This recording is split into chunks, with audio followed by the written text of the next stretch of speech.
Hi there everybody, and I hope everybody's keeping well. I've been working on this 190E for quite a while now.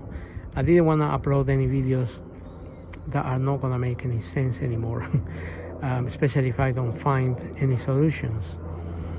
But today I think I may have come up with a solution to this non-start or running like rubbish, and it looks like my spark plugs here, like this one,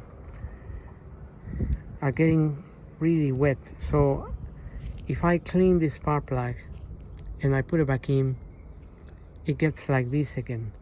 But this wetness is not fuel, it seems to be oil. So what I'm thinking is that the valve stem seals are leaking a little bit too much oil, and they are compromising the spark. Because if I clean this spark plug and I put it in, it's going to function well for a little while. This is my latest discovery, because I've been focusing a lot on the fuel side of things, and I finally got my fuel pressure gauge here working properly. It's giving me so we have working pressure and regulated pressure. So this pressure here, the fuel pressure coming out of here, it's basically the fuel pressure coming from your inbound fuel hose. So this is the fuel hose from the fuel pump. The pressure there is the pressure here.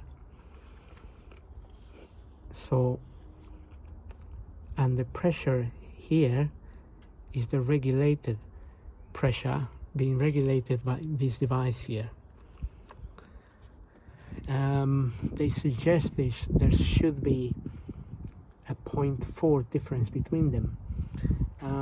Now, one way you can test that without having the car running, because obviously if you're struggling to get the car running, then you can't really test the pressure here. So I'm going to show you how I tested the pressure. Finally managed to test the pressure properly,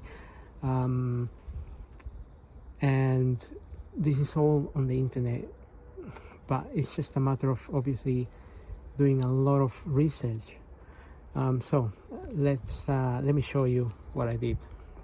Okay, I can speak a little bit better now because I normally have a bracket for my teeth, so I speak a little bit weird. But just for the purpose of the video quickly here, just want to show you, if you remove your fuel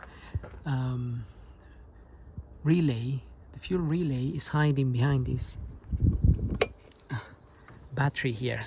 That's this car is obviously a UK version, and there will be this cover will be lying in here, covering the ECU and the OVP as well. That's the over voltage protector is there as well, that silver one.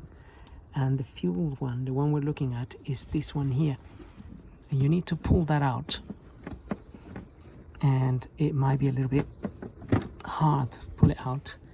It will be hard, it's just because I already removed it, it wasn't plugged in that hard, so that's why I was able to pull it a bit easier, but it's usually quite hard.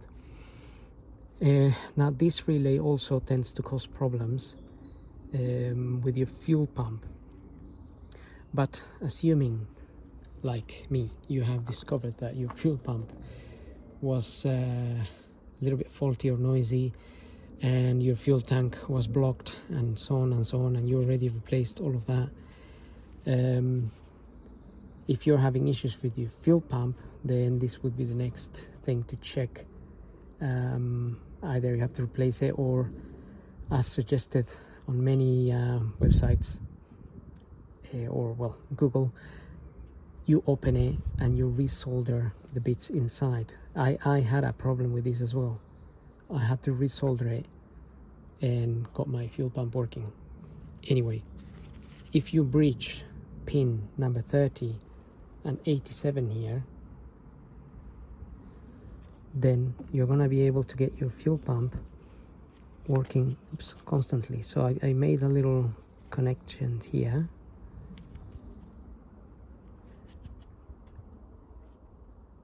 Because this car has been driving me insane.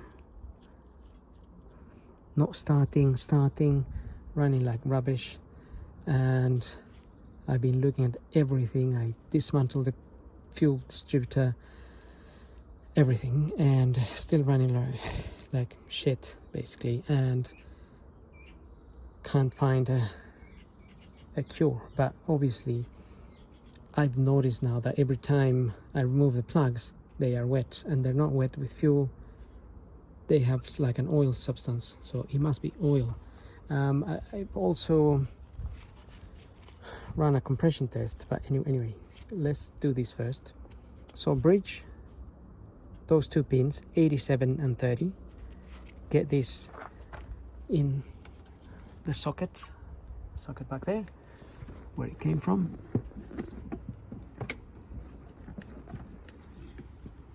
I'm not pushing it all the way in, just a little bit. And now I don't even need to have the ignition on, but I do need to open the door for the pump to start pumping. So let me just open that.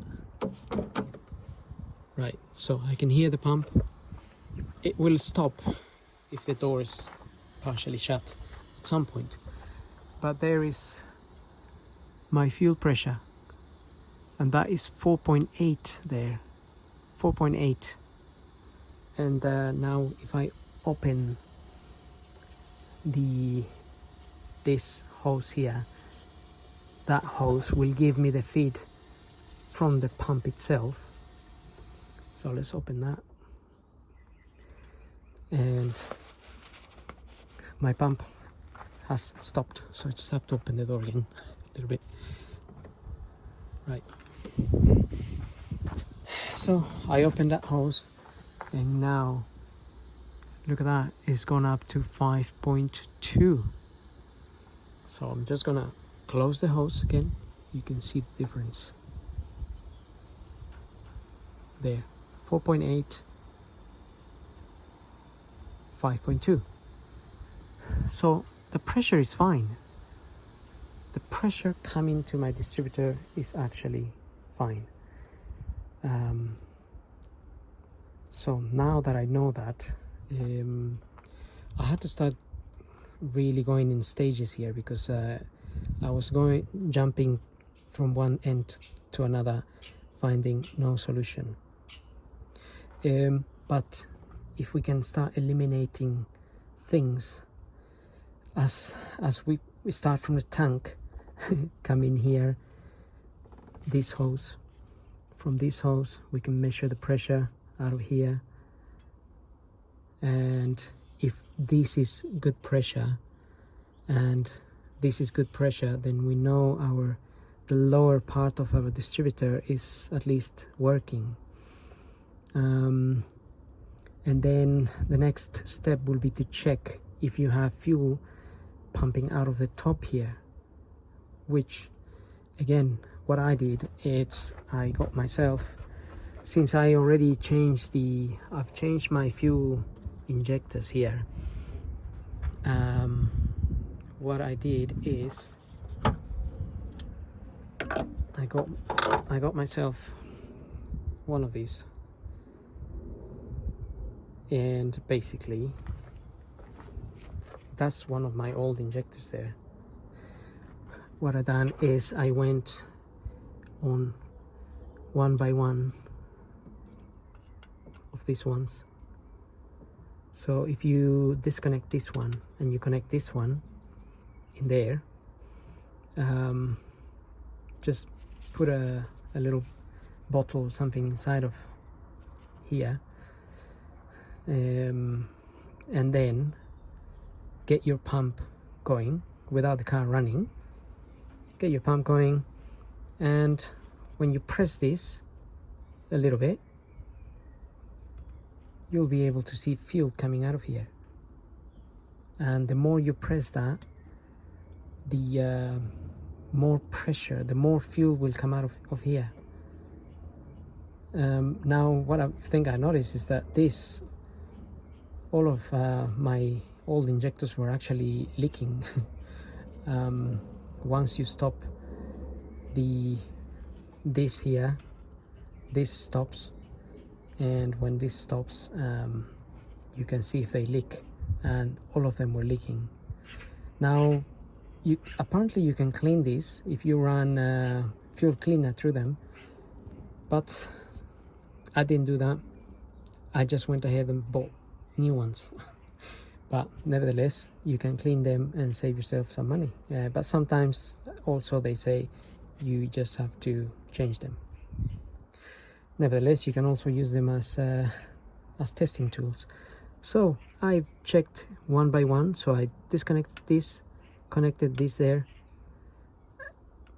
got the fuel pump pumping, pressed this little air metering device here, and there was fuel coming out of here, quite good amounts. Same with this one, same with all of them. So judging by all of that,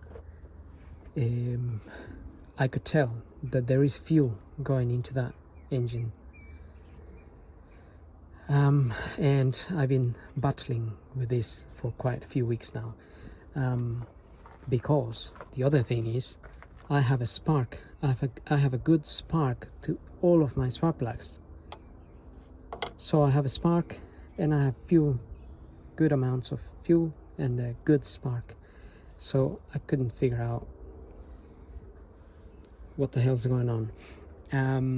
But just now it's come to my mind that every time I clean the spark plugs, they seem to be oily. And not all of them, but at least 3 of them. The first one here seems to survive a little bit longer, which really is, I was meant to change these valve stem seals for quite some time now, because the car is burning a little bit of oil. So I did a compression test, and my compression test came out as almost 14 bar on each cylinder, which is a little bit high, or even 210. Number 4 was about 220 psi, the highest, and that's almost like running a wet test, which means a wet test, it's when you put some oil inside of your cylinders and then you test the compression the day after or so, and then you will see that your compression is a bit higher. So my compression has been quite high, judging by what I've got, because apparently it's supposed to be about 13, between 12 and 13, from what I've been reading. I haven't seen anyone saying that it should be around 14. So that means what's happened there is that the oil that's dripping inside of those cylinders, it's getting my spark plugs wet and they are not functioning properly. Okay, so on the next video I'm going to change the valve stem seals on this car so I can test my own theory of this oil situation dripping into the cylinders. So I'm just gonna post this video for your information if you wanted to check the fuel pressure in your car or have this other idea with that, and also check your spark plugs if they are wet with fuel or if they are wet with oil. That might be a clue of what's happening here with this engine. Anyway, Having said all of that, I hope this video helps. Don't forget to subscribe, and we'll see you on the next video.